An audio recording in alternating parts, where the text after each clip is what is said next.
अर्को पालि चाहिँ म नदिनु हुँदा पनि हजुर आफै म त यहाँको परेन है फेरि मतदाता दाजुलाई तपाईँले कस्तो दिनु भयो तारा तारा तारा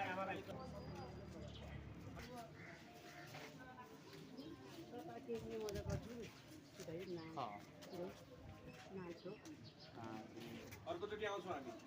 चिया खानलाई उहाँले पनि लिएर आउँछु है चढाउने नातिकन चाहिँ पर्छ अहिले पनि एउटा नाम चाहिँ यो 2 नम्बर क्षेत्रको राख्नुपर्छ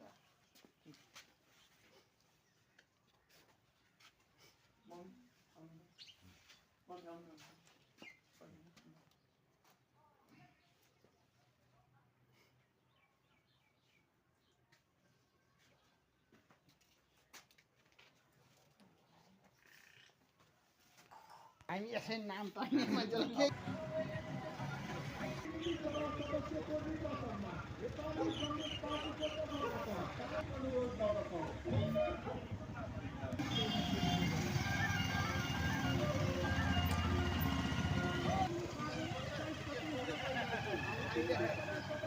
काम गरे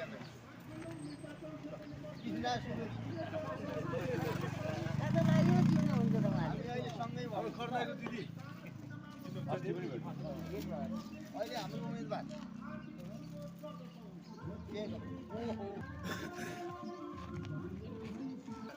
लामो समयदेखि यो 2 नम्बर क्षेत्रको बारेमा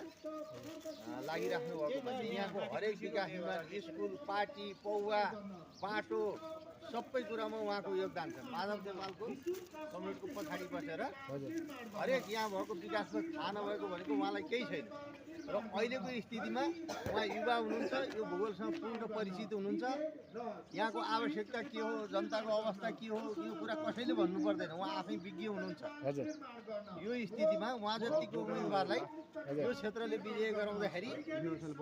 क्षेत्रको भविष्य नै अत्यन्त उज्जवल रहन्छ उहाँ आज जोडिनु भएको होइन गफको उम्मेदवार होइन उहाँ कामको उम्मेदवार फेरि यो 2 नम्बर क्षेत्रको कुनै पनि टोल बस्ती त्यहाँको कुनै पनि विकासमा उहाँको सहभागिता रहेको छ उहाँले सहयोग गर्नु